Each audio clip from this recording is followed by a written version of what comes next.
Hello, everyone. I hope you managed to slide in. Alors, j'espère que vous avez réussi probablement à vous boire une tasse de thé ou quoi que ce soit d'autre. Maintenant, il est temps d'en savoir un petit peu plus des académies et je vais demander à Charlie Wood et Matthew Reason de nous parler un petit peu de tout cela. Merci beaucoup, Jonathan, et bonjour à tous. Alors, je suis Matthew Reason et je suis professeur à l'université York St. John et ça a été très intéressant pour moi d'entendre chacun d'entre vous. Et aujourd'hui, nous allons nous parler justement, nous allons nous concentrer sur les académies qui se chargent d'apprendre, d'enseigner aux personnes en situation de handicap. Et comme nous l'avons dit, Mind the Gap et York St. John ont travaillé ensemble pour valider l'éducation des arts du spectacle. Et donc, cela a été, le niveau 4 a été reconnu.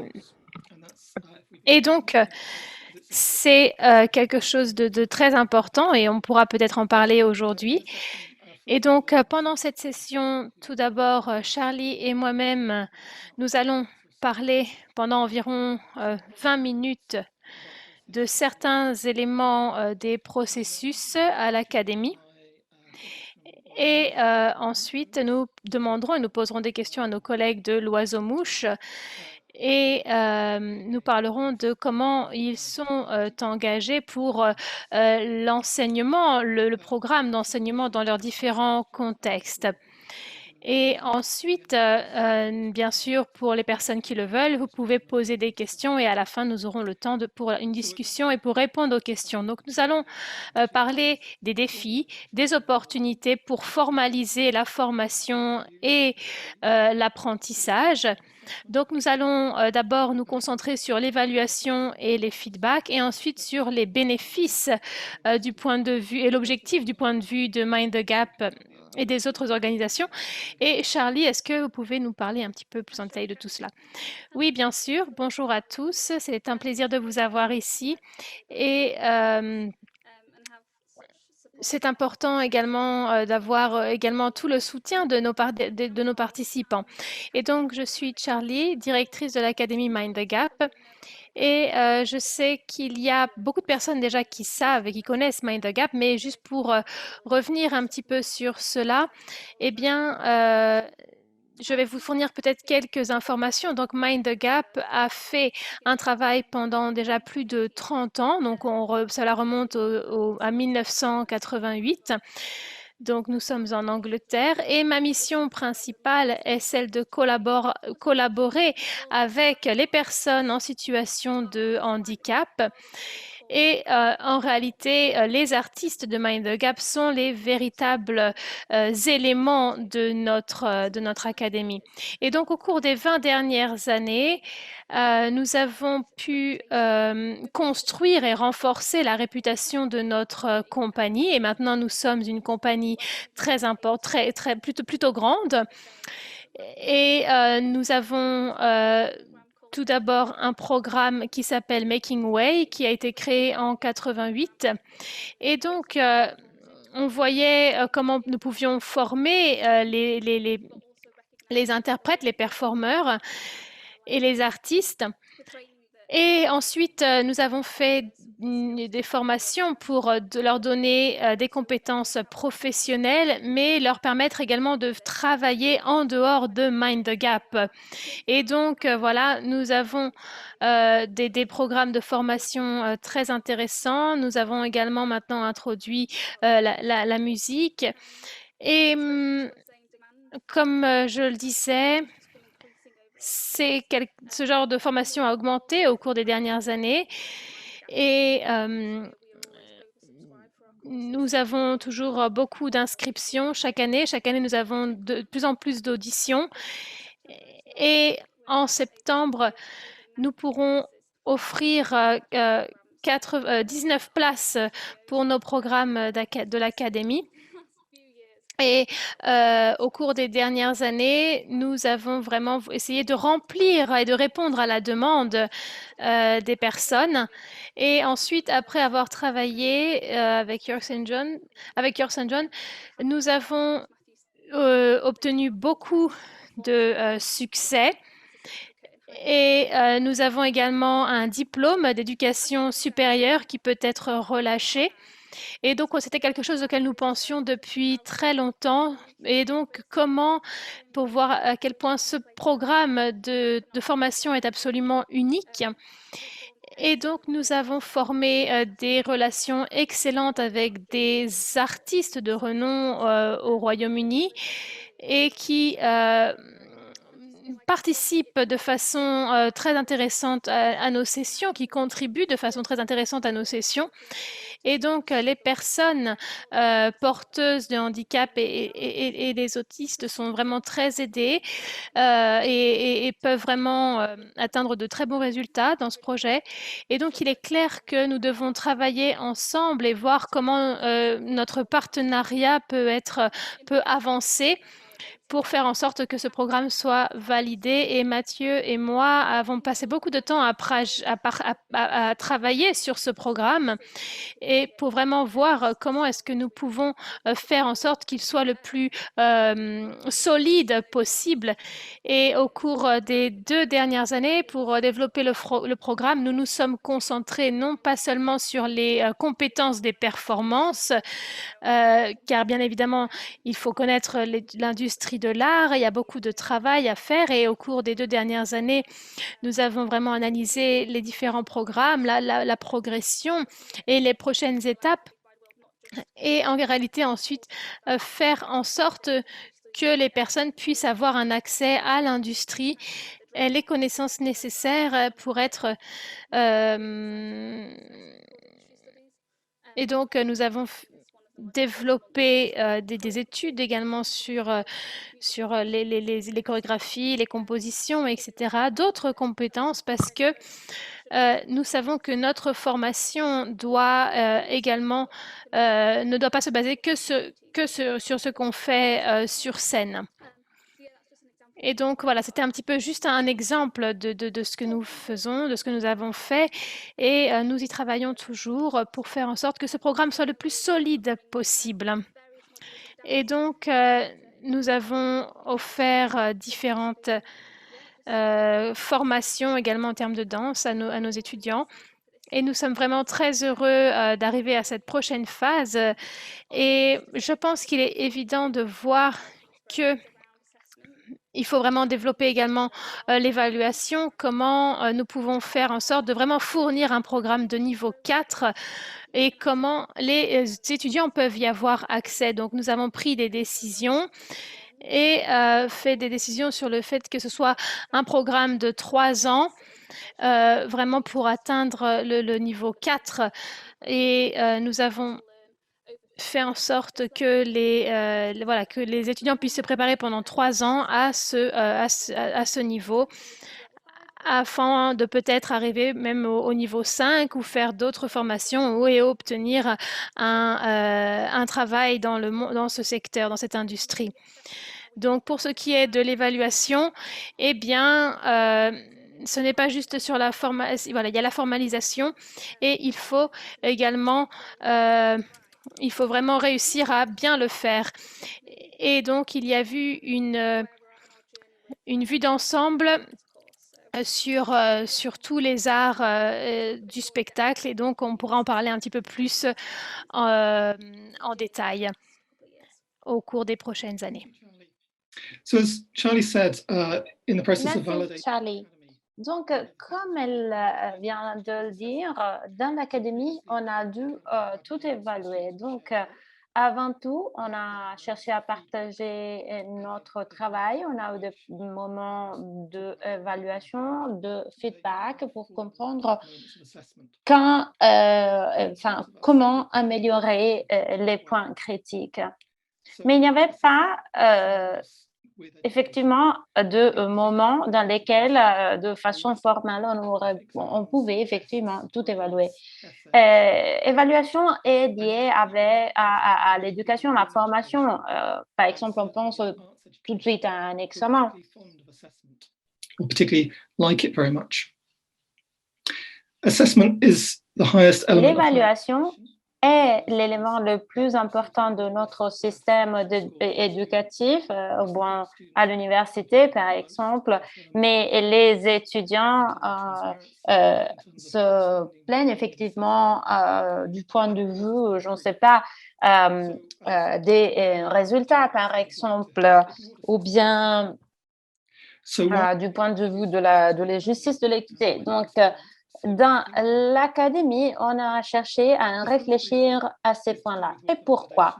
Avant tout, du point de vue de certificat, effectivement, les étudiants dans le programme Mind the Gap devraient être au même standard, au même niveau de toute autre université des arts vivants au Royaume-Uni. Donc, dans le cadre du système éducatif, on connaît bien l'importance d'éviter toute discrimination vis-à-vis des étudiants avec des problèmes d'apprentissage. Voilà, on avait donc besoin d'un système formalisé pour évaluer les performances et déterminer la qualité du travail des étudiants. Donc, on devait démontrer que l'évaluation est rigoureuse, qui suit les benchmarks, donc les standards à l'échelle internationale. Et pour chercher à éviter toute situation dans laquelle les étudiants se sentent aliénés ou bien discriminés. On voulait aussi comprendre quel type de perception les étudiants avaient vis-à-vis ce système pour développer un modèle compréhensible pour eux-mêmes, ce qui est effectivement la clé. L'évaluation doit avoir une certaine importance pour ceux qui sont évalués. Et sans cette évaluation, cela reste un peu un mystère. On voulait développer un système qui puisse répondre aux attentes de Mind the Gap et des étudiants.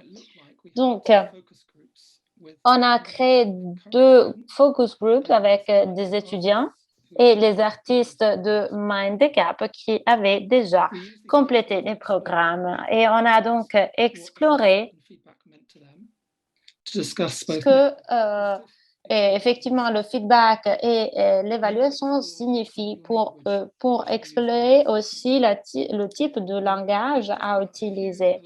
Donc, voilà quelques éléments de discussion. Avant tout, l'évaluation avait effectivement été importante pour les étudiants par rapport aux objectifs qu'ils avaient. Par exemple, à la fin de l'année, ils aiment être évalués parce que c'est quelque chose, un étudiant disait, qui va mesurer effectivement ma performance. Et les expériences étaient un peu négatives dans le domaine de l'école, par exemple. Par rapport à l'évaluation, une étudiante avait dit à l'université, il y avait toujours quelqu'un qui me observait et prenait des notes. Et donc, j'étais toujours un peu stressée, je devenais paranoïde. J'étais effectivement observée et j'avais le sentiment d'être constamment regardée pour me faire faillir.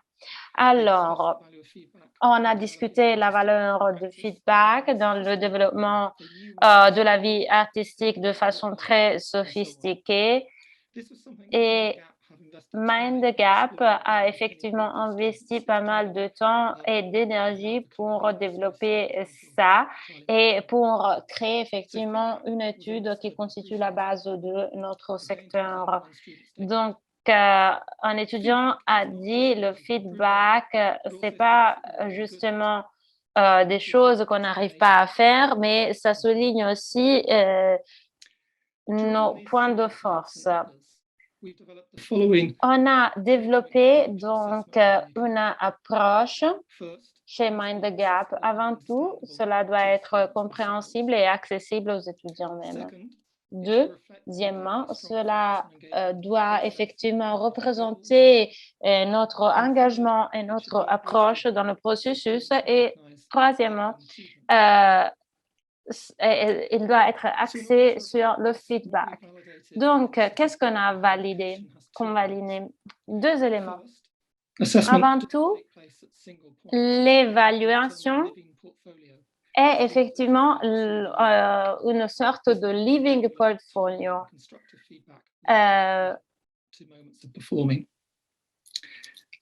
Des feedbacks donc liés au moment de performance. Et on a effectivement décidé d'utiliser 3 éléments de description à la place de donner des notes. Donc, ils ont, par exemple, le target achieving, cela signifie qu'ils ont atteint leur but, ou bien qu'ils ont effectivement eu des résultats encore meilleurs. Et on a testé un peu cette langue avec les étudiants. Voilà quelques feedbacks. Améliorer, par exemple. Si quelqu'un m'avait dit il faut améliorer, c'est que, OK, je n'ai pas tout fait de la meilleure façon possible, mais cela signifie que j'ai encore la possibilité de faire quelque chose de plus. Achieving, par exemple, avoir atteint le but est aussi positif. Et excellence, troisième catégorie, est liée à quelque chose de effectivement magnifique. Donc, le feedback est très positif. Grâce à ce processus avec MindGap et les universités et les étudiants, on a effectivement cherché à mettre en place une approche équitable pour créer une ligne guide qui puisse démontrer le potentiel des étudiants avec un handicap ou bien atteint d'autisme de façon inclusive et accessible. Donc, maintenant, on voudrait considérer pourquoi on a fait ça. Et je vais passer la parole à Charlie pour décrire un peu notre engagement avec l'université. C'est plus ou moins ce que tu as dit au début quand tu as parlé du niveau de focus. C'est pas justement d'en parler, mais le niveau de formation, effectivement, devrait être axé sur la diversité parce que on entend toujours que pour être un artiste, on ne doit pas forcément avoir une licence, mais il faut quand même avoir la technique. Donc, il faut donner effectivement, il faut souligner le fait que les étudiants ont atteint une école, ont une licence ou une sorte de certification et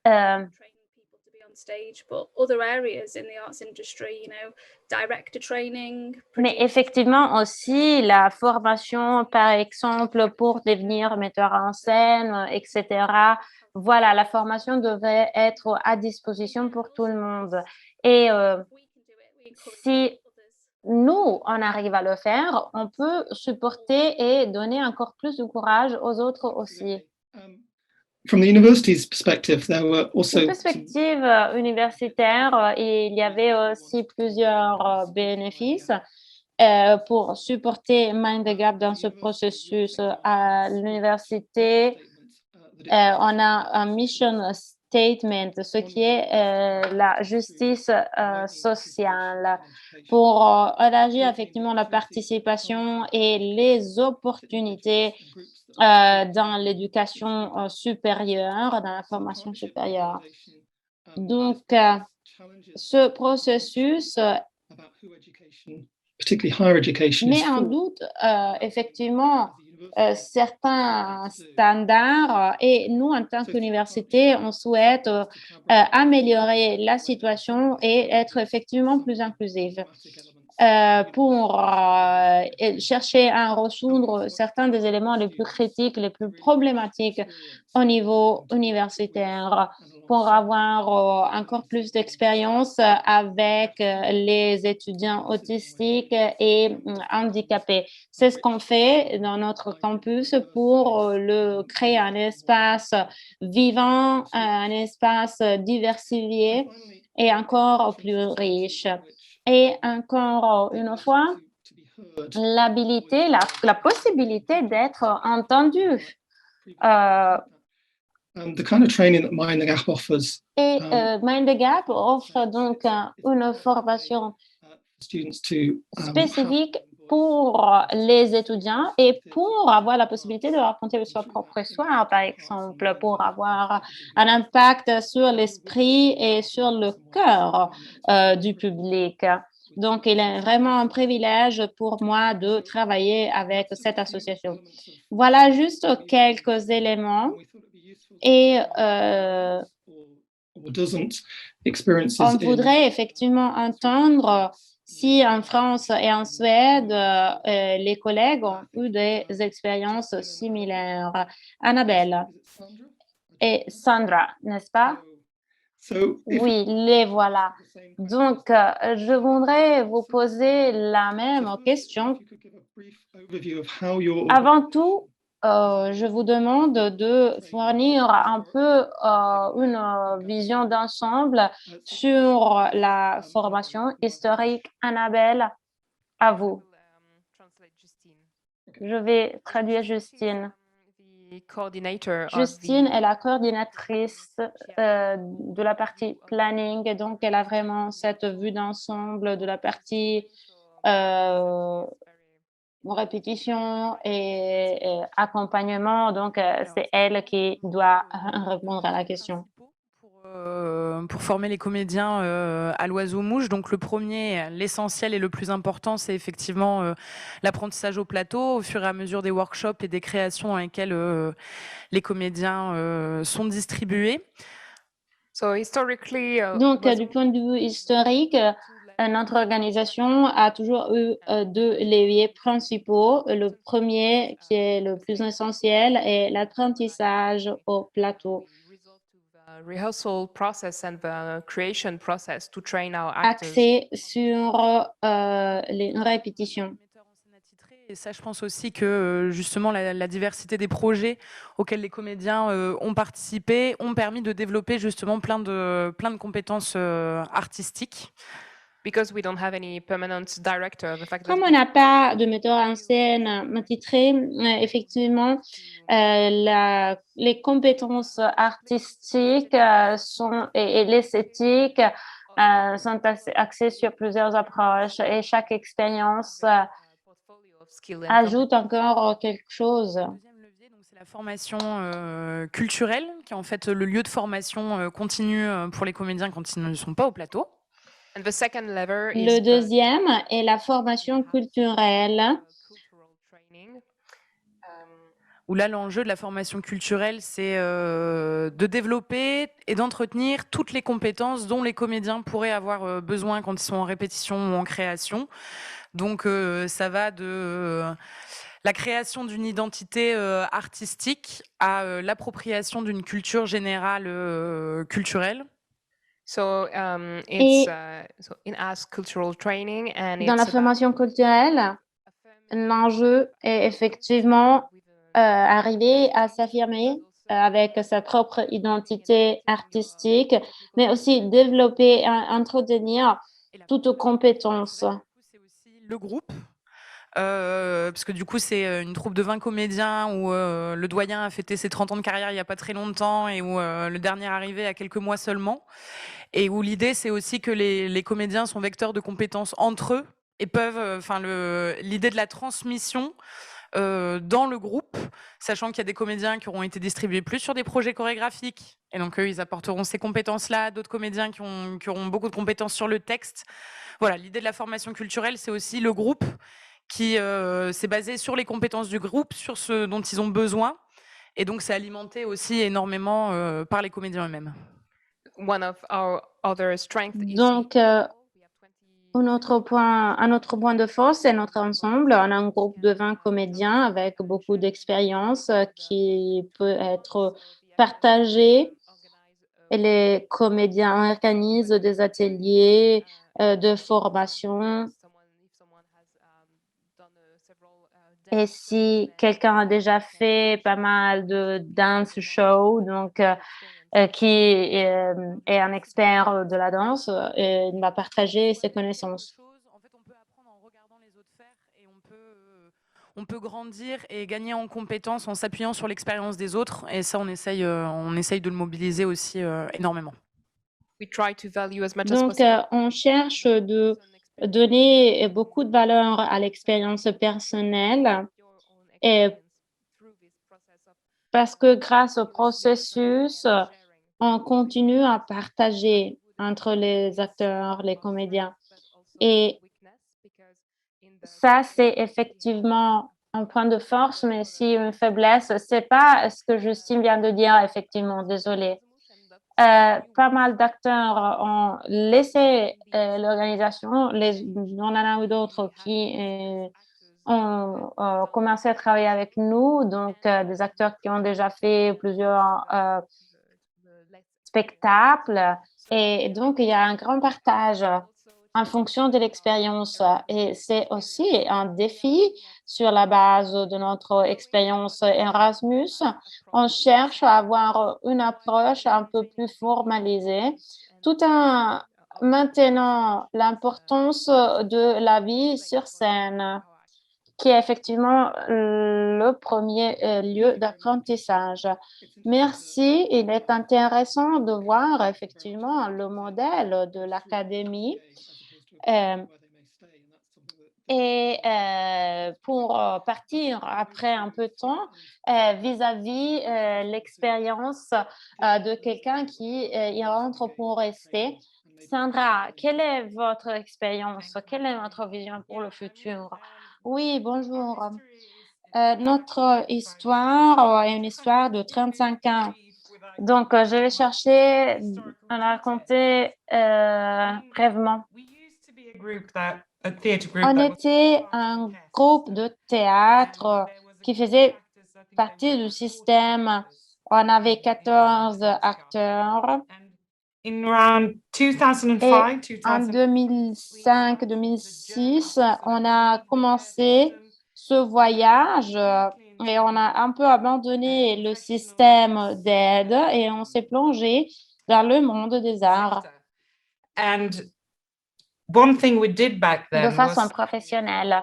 Donc, pour les acteurs qui étaient déjà avec nous, effectivement, ils avaient la possibilité de collaborer avec l'académie qui est partie de l'université et avoir un peu une autre formation, mais ils avaient déjà 15 ans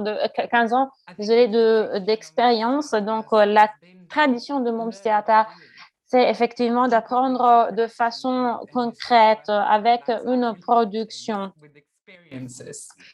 à travers l'expérience. Mais we didn't have an academy like what Mind the Gap. On n'avait pas effectivement une académie.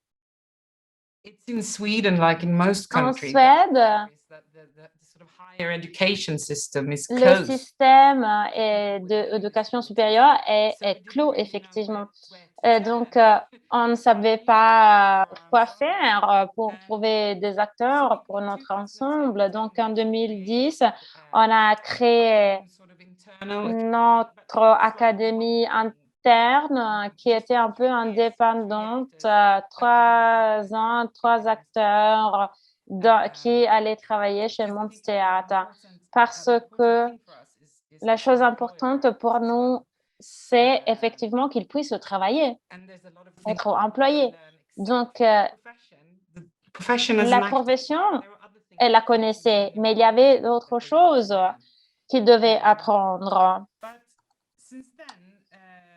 Those 3 actors that were hired in 2010 Et donc, ces 3 acteurs qui ont été employés en 2010 sont toujours avec nous.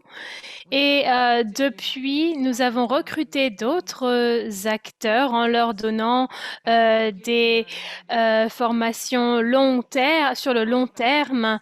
Et nous avons 5 acteurs employés par Moms Theatre. Et pour nous, ça a été une façon sensible de le faire parce que nous n'avions personne d'autre là et donc plutôt que voilà, nous avions voulu vraiment les inclure et donc très récemment nous allons commencer une collaboration avec l'administration de soutien du conseil de MOMS. Et 7 personnes auront la possibilité de développer des compétences pour se préparer au théâtre professionnel, pour travailler avec nous et pour travailler avec d'autres théâtres. Et donc, notre projet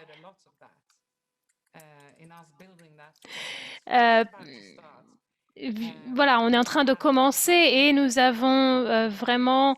ça m'intéressait par ce que fait Mind the Gap et ça va vraiment nous être utile. Merci, c'est vraiment très intéressant de voir ces perspectives.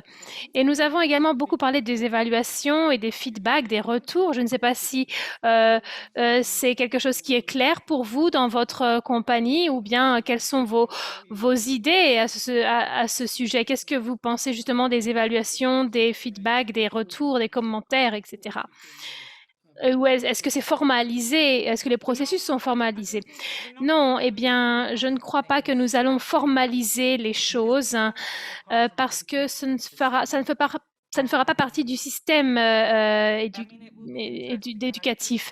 Ça serait intéressant, mais je pense que ce sera une prochaine étape. Pour le moment, nous devons vraiment commencer en réalité. Et ensuite, pour les évaluations, c'est difficile. Bien évidemment, c'est quelque chose auquel nous travaillons avec nos acteurs, donc les retours, les commentaires, les feedbacks. Mais je crois que c'est un véritable défi. Et certains des défis, comme vous l'avez dit tout à l'heure, Matthew, sur penser aux évaluations et comme quelque chose de négatif, eh bien moi, de mon point de vue, pour beaucoup d'acteurs, lorsqu'ils commencent avec nous, c'est plus blanc ou noir. Soit j'ai réussi, soit j'ai réussi. Donc, on veut vraiment travailler sur ce qui se trouve entre les deux. Donc, quelqu'un te dit que tu as fait quelque chose de mal, ou du moins que tu t'es trompé et tu dois pratiquer, ça va t'aider. Et ça ne veut pas dire que tu as échoué. Donc, comment est-ce qu'on peut apporter ça dans notre académie? Voilà, c'est encore quelque chose qu'on doit voir et penser. Oui, je pense que pour toutes les personnes qui enseignent, c'est vraiment important de voir les différents niveaux de feedback et de retour. Mais en attendant, voilà, c'est intéressant de voir votre idée, peut-être à vous aussi, sur les évaluations.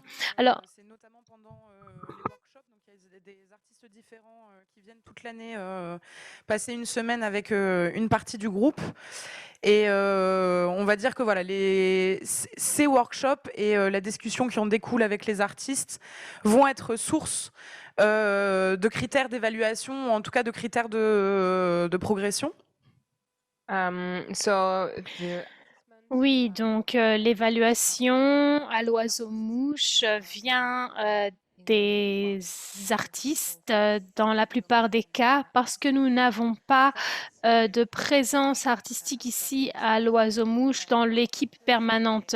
Et donc, nos acteurs travaillent avec différents metteurs en scène au cours de l'année.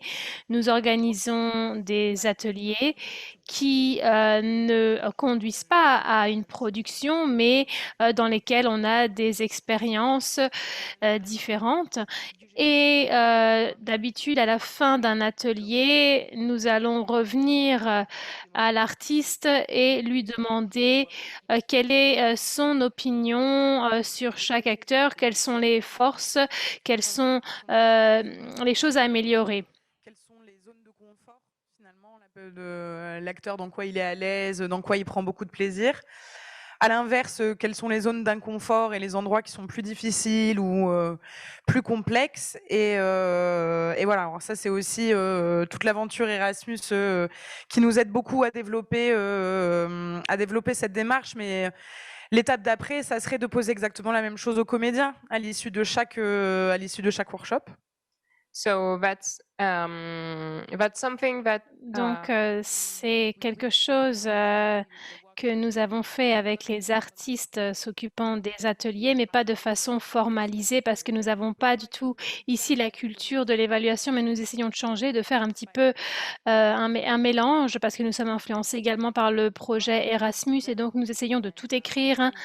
Nous essayons de garder une trace de l'évolution de chaque acteur au cours des projets et donc après nous ferons la même chose et donc ce seront les acteurs qui verront leur évolution et donc qui se compareront avec ce que nous avons reçu comme feedback de la part des metteurs en scène. C'est la question de l'image, de la vidéo et de la photo.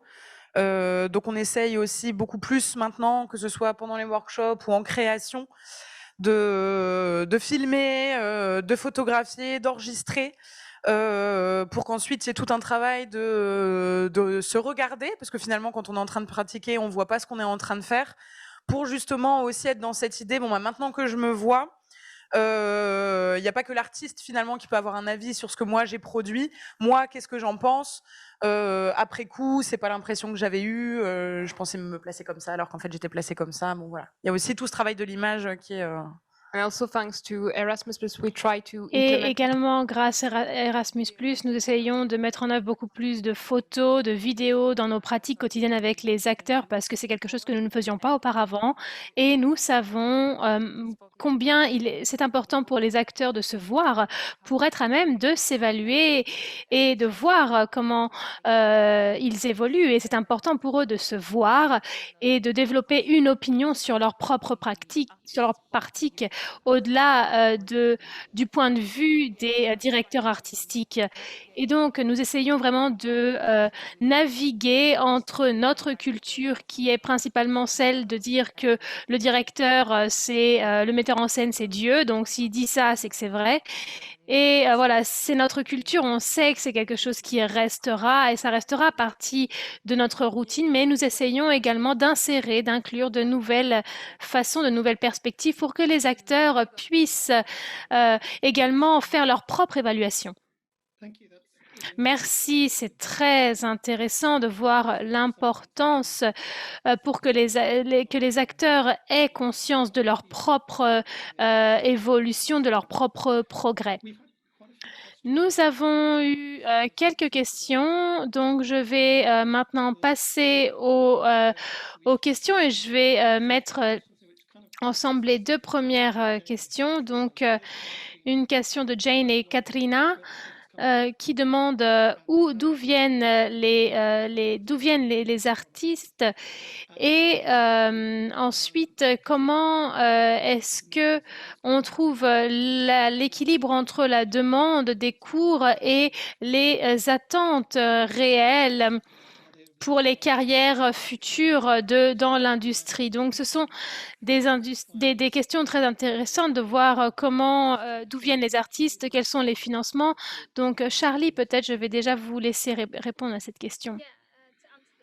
Oui, eh bien, pour répondre à la première question, d'où viennent les artistes? Eh bien, ils viennent d'endroits bien très différents et nous travaillons très dur en ce moment dans les programmes scolaires pour vraiment avoir plus de personnes et pour que nous puissions trouver ces personnes qui seraient adaptées à ces cours particuliers.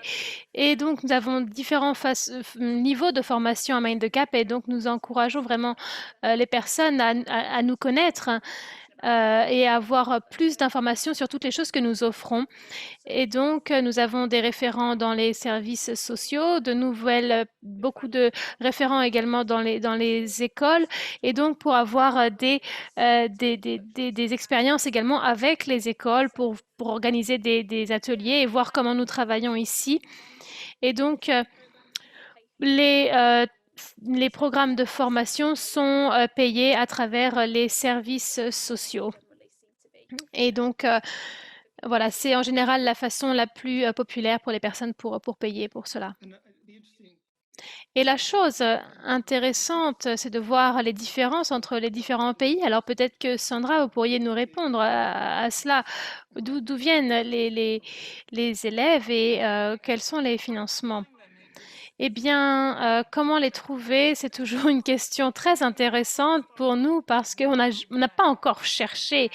On n'est pas encore là, mais c'est quelque chose qui nous inspire beaucoup chez Mind the Gap parce que nous voulons peut-être faire des ateliers d'essai ou bien des portes ouvertes pour que nous puissions rencontrer le plus de personnes possible. Nous aurions dû le faire l'année dernière, mais ça a été justement très difficile d'inviter le plus de personnes possible. Mais on espère que nous aurons plus de personnes face à nous bientôt. Et nous pensons que les personnes pourraient venir essayer pour une journée, pour une semaine, et voir un petit peu comment ça se passe pour qu'ils puissent avoir une idée de ce que c'est et que nous puissions les rencontrer. C'est un petit peu de cette façon que nous voudrions le faire. Et ensuite, pour les financements, eh bien, c'est le conseil de MOM qui a ouvert ça pour 7 personnes. Et donc, ils fournissent la salle, l'endroit, et ensuite une personne qui travaille et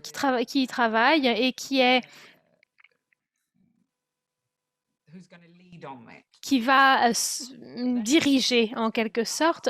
Et ensuite, ce sera à nous, au Théâtre MOMS, d'essayer de remplir avec du contenu. Et donc, on va utiliser nos ressources pour faire cela. Donc, c'est plus une question de temps que d'argent, je crois. Et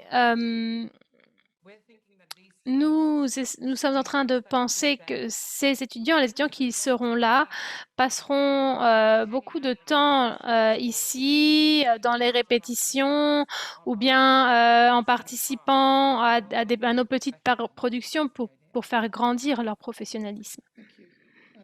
Merci beaucoup, Annabelle et Justine.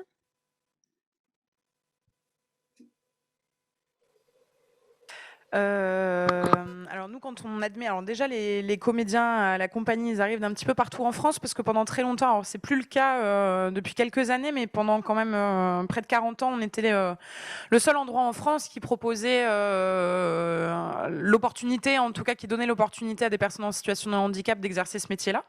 So we've been around for 40 years. Donc, nous sommes présents depuis 14 ans et donc pendant très longtemps, nous étions pratiquement tout seuls à offrir ces positions d'acteurs à plein temps pour les personnes.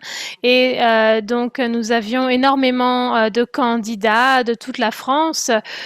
Je crois près 25% de ces candidatures viennent de la région dans laquelle nous nous trouvons. Alors, au niveau du financement, du coup, nous, on est financé des deux côtés. Donc, on est une structure sociale, donc on est financé par l'État de ce côté-là.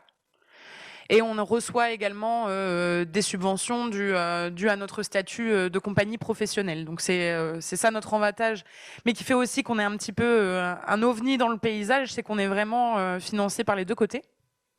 So, Et donc, en termes de financement, nous ne sommes pas une école, nous sommes une compagnie de théâtre, mais nous recevons de l'argent de la part de l'État, par la région, en tant que compagnie de théâtre pour les productions, les tours, etc. Mais nous recevons également de l'argent de l'État en tant que institution sociale.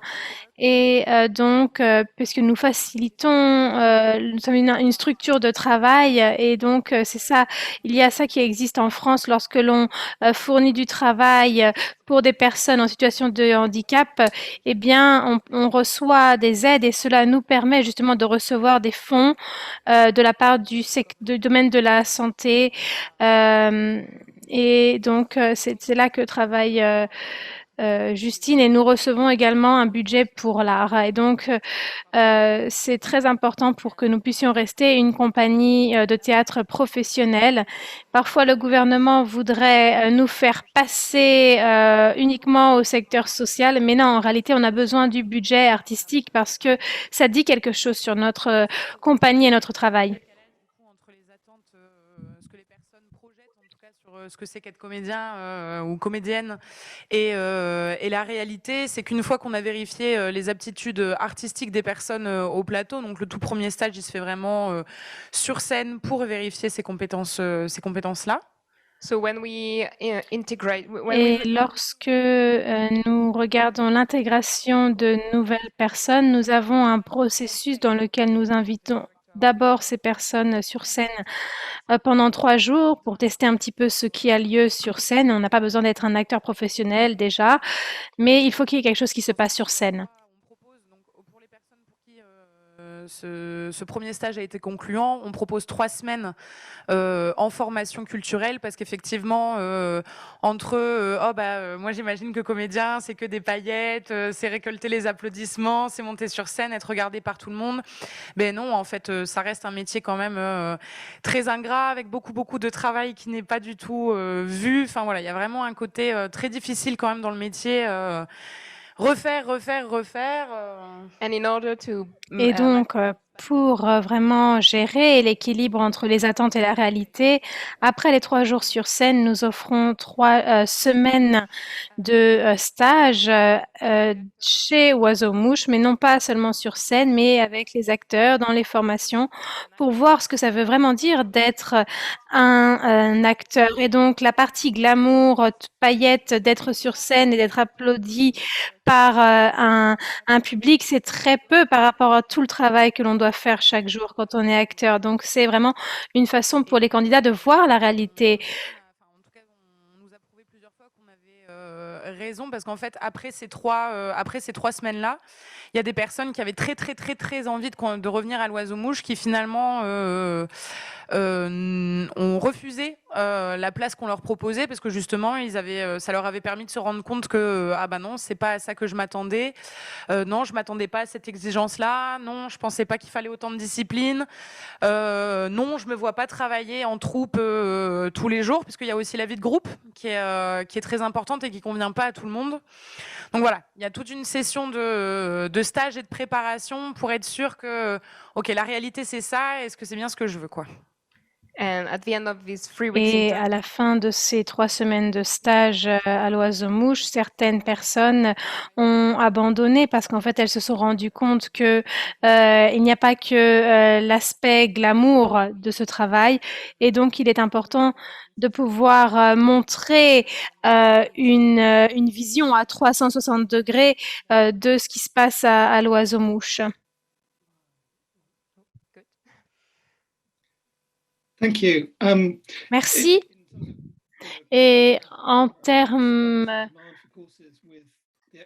de l'équilibre entre les attentes et la réalité, c'est très important. En effet, oui, il y a beaucoup de choses derrière ce travail.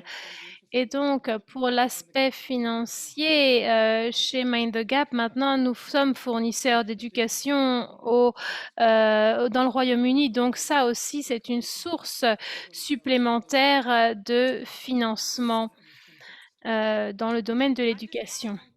Je voudrais juste ajouter une petite chose sur le financement.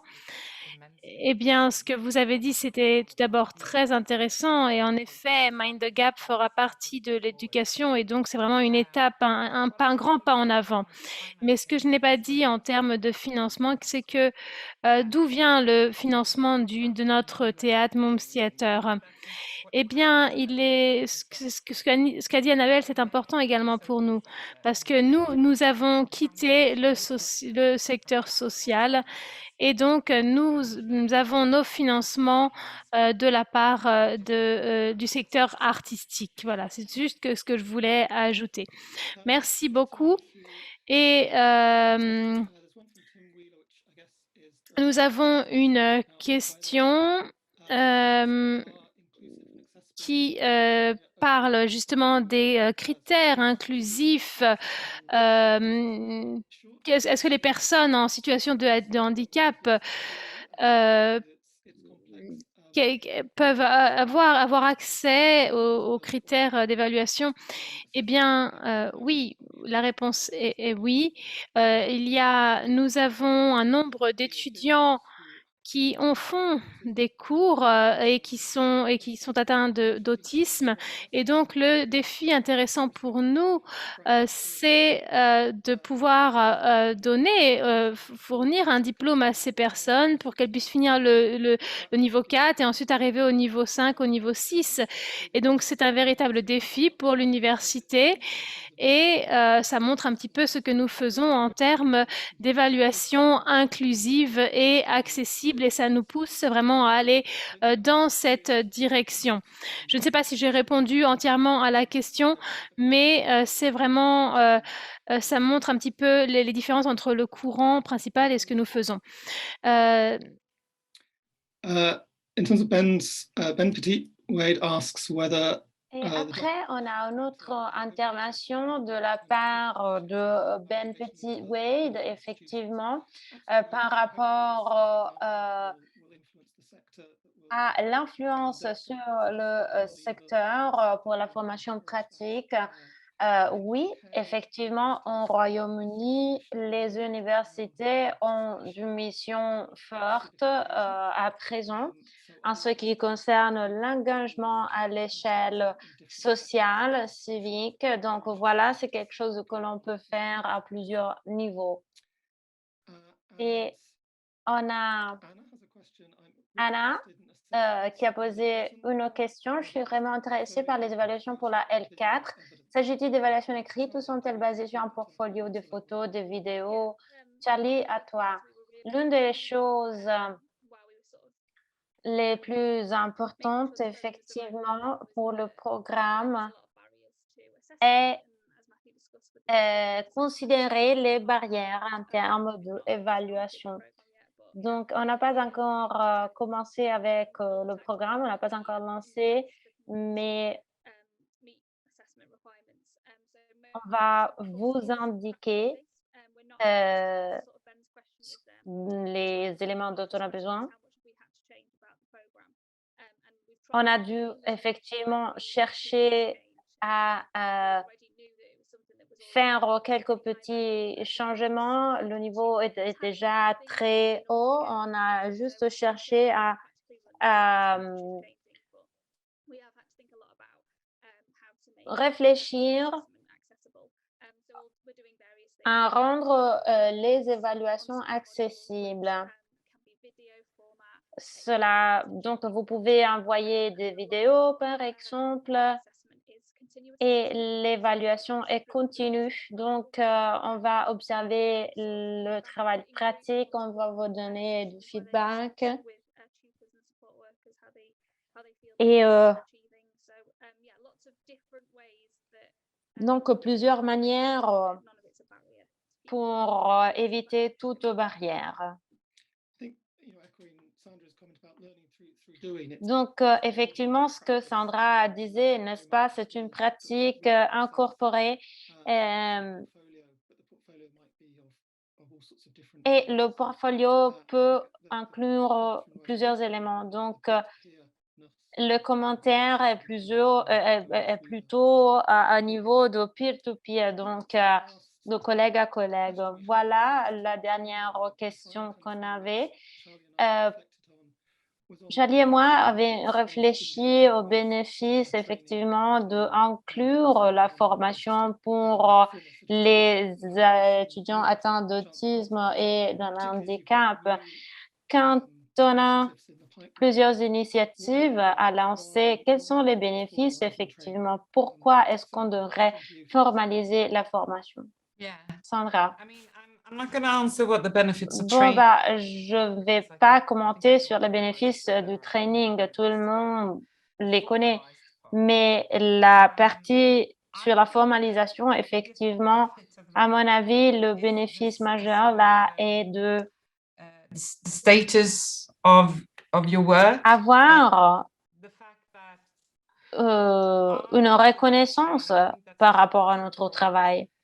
They struggle to be taken seriously. Parce que sinon, nos acteurs ne sont pas considérés effectivement de façon sérieuse à cause de notre histoire, de notre culture. Ils ont des problèmes là. Et dans mon expérience, leurs capacités, leurs points de force sont un peu différents par rapport à ce qu'on développe à l'université. Donc, formaliser effectivement leur parcours est effectivement une façon de montrer ce qu'ils ont fait. Et cela pourrait faire une grande différence et tout changer, effectivement.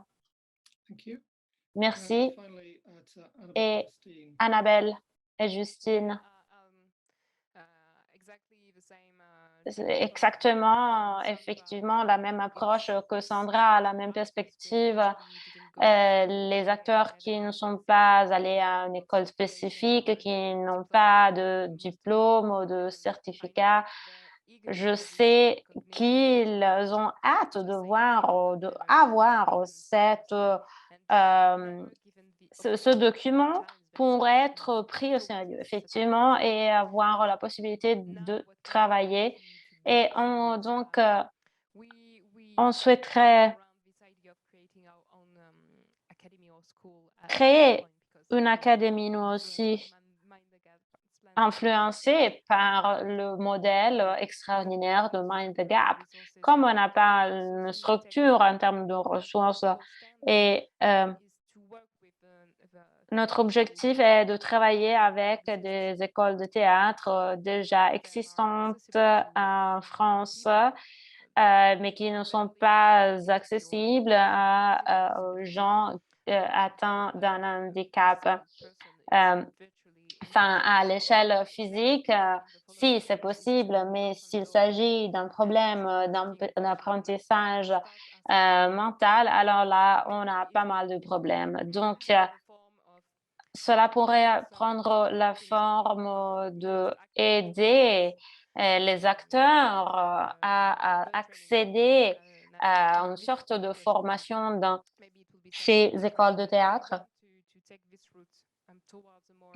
Mais on souhaiterait bien effectivement avoir une formation formalisée avec des cours, des artistes qui puissent intervenir et même en direction d'avoir un certificat pour ouvrir effectivement les portes à tout le monde. À très court terme, du coup, là, l'enjeu, ça a été d'essayer de rapprocher au maximum ce qui se passe en formation culturelle de ce qui se passe justement dans les écoles.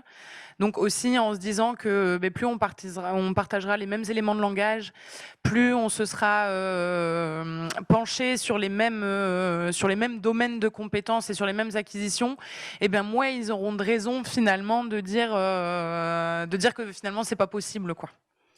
Yes, and we are starting our journey, and by Donc, asking them to share their own program. on And demande de partager le programme, l'évaluation, les critères. Donc, comme ça, on pourrait les utiliser et montrer que cette lacune, cette distance n'est pas énorme et pour commencer à travailler ensemble. Thank you very much. Merci. Hopefully this has been an interesting Donc, to get insight une session très intéressante pour tout le monde, j'espère. some of the differences and On a souligné quelques différences there's lots of different ways et quelques points de contact entre nos pays. Et il est maintenant is it a break now? 5h15 Next stage of this process. en Europe continentale. Et je ne sais pas si c'est le moment d'avoir une petite pause. Ah non, non, non, Matthew. Pas de pause. On a 45 minutes But thank you very much, Matthew. d'ici à la fin. Merci bien, Matthew, Charlie, Sandra, et Justine et Annabelle pour cette session. Et bien rentrer aux gens qui préparent l'atelier.